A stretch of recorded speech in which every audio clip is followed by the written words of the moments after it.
Bəzən sadəcə dərimizə baxaraq bəzi xəstəliklər üçün ön diaqnoz qoyula bilər. Məsələn, akantozis nigricans dediyimiz dəri rənginin boynun arxasında, qoltuq altında və ya başqa büküşlərdə tündləşməsi, məxməri olması. Bu, insulin dirənci və şəkərli diabet xəstələrində görülə bilər.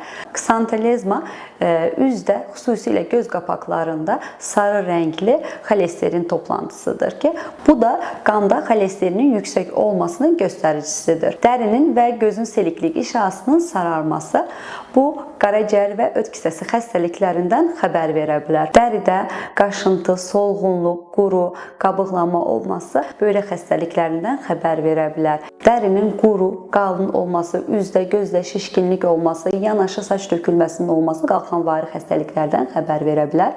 Dərinin solğun, avazmış olması qan azlığı, anemiyanın şübhəsini yarada bilər. Əgər siz də özünüzdə bu və ya bir neçə simptomu hiss edirsinizsə, mütləq vaxtında həkimə müraciət edin və gərəkli müayinələrdən keçin.